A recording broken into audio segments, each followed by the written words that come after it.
You know what? Happy endings are a rare delight in comics, serving as a sort of treat for wading through the sea of dark or ambiguous endings that are generally found in the industry. And arguably, they're so unusual that even endings with dark undertones can appear happy solely just because they aren't as depressing as so many others. But even these golden moments can sometimes still carry a tinge of darkness. As remember, these are ongoing series, so there's always got to be conflict and trauma just over the horizon. So let's take a look at them. As I'm Jules, this is WhatCulture.com, and these are 10 comic happy endings that were secretly terrible. Number 10. Superman Red Sun. Superman Red Sun's ending is one that is sure to have delighted many fans. Not only did we get to see how fast technological advancement would be in a world where Lex Luthor became a legitimate leader, but we also got the delightful plot twist reveal that, in this universe, Superman comes from the future and is sent to the past just before the Earth explodes. It's such an exciting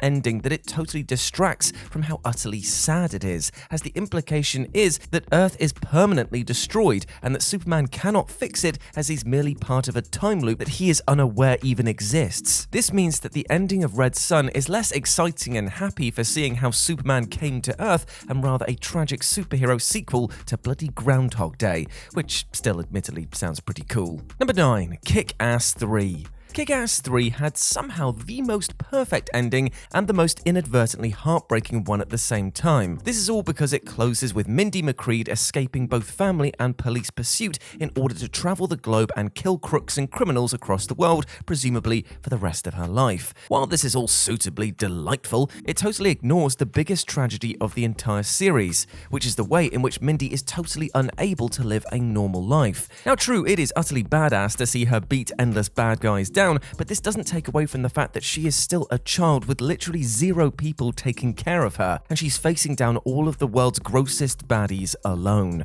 Sure, she's a hyper-capable kid, but that doesn't mean that she should have to live a life of solitude and suffering just because she's good at murder. Number 8. Secret Empire. The end of Secret Empire is largely a happy one, or at least it seems that way at first, because all of the heroes who had died tragically in the issues running up until it are now brought back safe and sound. Now, while everyone should be grateful that the creepy Hydra version of Captain America was finally stopped, this isn't to suggest that this ending is as happy as it would initially appear. It's seemingly waved over that although the cosmic cube changed many things back to normal, it didn't change the desolation that had taken place over the course of the comic, meaning that while the heroes are fine, a good portion of civilization is essentially in tatters. The gravity of this is best seen on a panel on the second to last page of the comic, which shows that Las Vegas appears to have been utterly destroyed. So even in a best case scenario, the entire 600,000 odd people who lived and worked there have now had their entire lives ruined.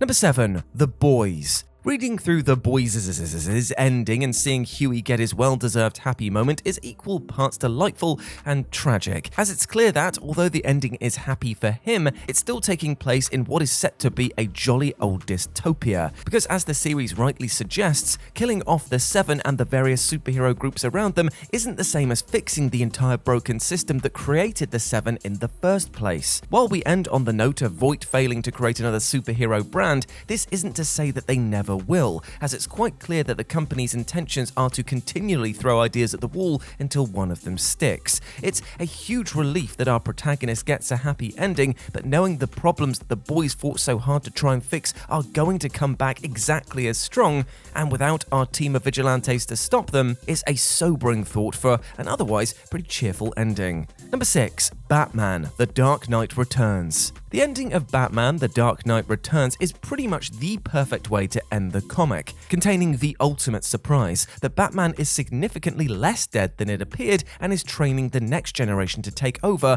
after he's actually gone. But when you look at it from the perspective of Batman, it's really quite sad. Although Bruce Wayne was never going to quit being a superhero entirely, futures where he does still enjoy the comforts of his non-Dark Knight life seem like way happier endings for him, as living in a dank cave for the rest of his life doesn't exactly sound like a comfortable retirement.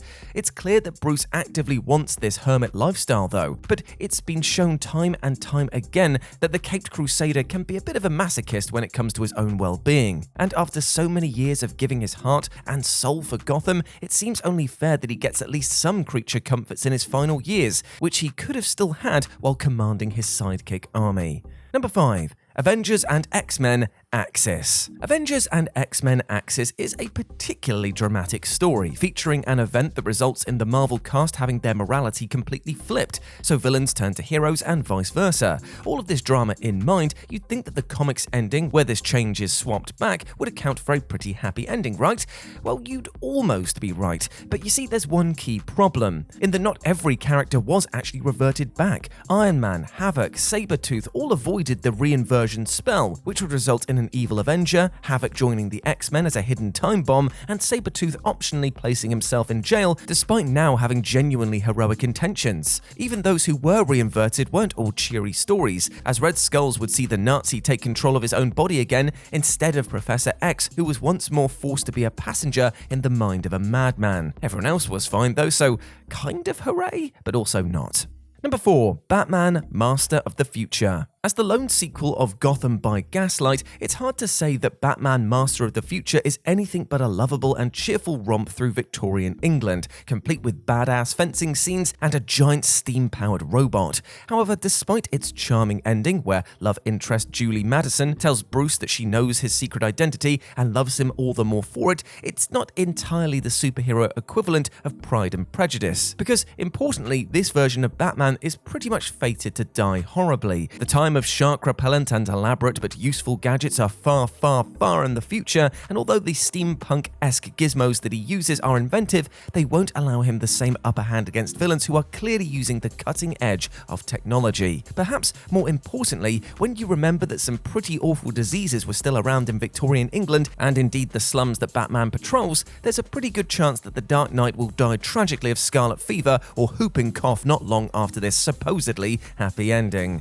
Number 3. The Superior Spider-Man. When you read a comic that features Otto Octavius taking over Peter Parker's body to be Spider-Man, you don't expect to actually feel proud of the villain by the end of things. However, there was still the issue of Otto's one irredeemable action, that of taking over Parker's body and leaving him a backseat driver in his own consciousness. In a move perfect for the end of Otto's character arc, the end of the Goblin Nation storyline sees him put aside his considerable ego and give Parker back his body in order for him to save Otto's love interest, Anne-Marie.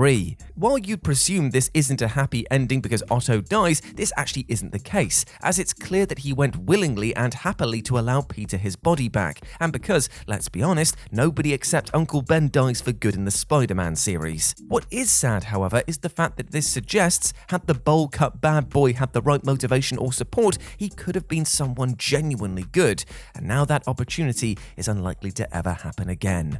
Number 2. The Walking Dead. After countless trials and ordeals, endless life-threatening scenarios, and moments where it genuinely appeared humanity would be wiped out by zombie hordes, seeing Carl Grimes get his happy ending at the closing of the series is nothing short of heartwarming. What is significantly less heartwarming, though, is the implication throughout the end of the series that the world may be overcome by the zombie threat once more. While Rick and his various allies manage to wrench back civilization from the zombie hordes and restrain them, the end of the series is set far enough in the future that people are beginning to underestimate the danger that they pose, and it would only take one rogue zombie for things to go terribly wrong. Although we get what we want from the ending of The Walking Dead, namely a happy ending for Carl, who we've watched almost continually suffer over 193 issues of the comic, it's made clear that this peaceful life could revert back to being overrun by zombies pretty dang fast. And number 1, Batman Heart of Hush. Heart of Hush brings us what looks like a classic good ending, with the bad guy beat, the heroes happy, and karma served out like an all-you-can-eat buffet. Seeing Catwoman and Batman escape Hush and declare their love for each other seems like one of those feel-good endings that you really just can't beat. Only, it definitely can, as there's a fair amount that's worrying about the end of Heart of Hush. Firstly, the comic is a tie-in with the Batman RIP event, with the two happening at the same time, meaning that this chicanery ending totally ignores the fact that the Black Glove Society are still gunning for the Dark Knight. Similarly, while it is karmic justice to see all of Hush's money be stolen by Selina, it's hardly going to prevent him from still doing crime. The fact that there's still a highly unstable surgeon roaming around Gotham streets means it's quite difficult to consider this is a happy ending. As while the heroes escaped unscathed, you know that somebody is getting their face sliced off by Hush that very same night. Similarly, Catwoman and Batman's heartfelt declarations of love are kind of ruined by the fact that their relationship would be retconned soon after, and only properly properly reinstated a whopping decade after Heart of Hush. So yeah, that kind of stings a little bit. And there we go, my friends. Those were 10 comic happy endings that were secretly utterly terrible. I hope that you enjoyed that, and please let me know what you thought about it down in the comments section below. As always, I've been Jules. You can go follow me over on Twitter at RetroJ, or you can swing by Live and Let's Dice, where I do all of my streaming outside of work, as well as my Warhammer battle reports. So if you're into that sort of thing, it'd be great to see you over there. As always, I've been Jules. You have been awesome. Never forget that, and I'll speak to you soon. Bye.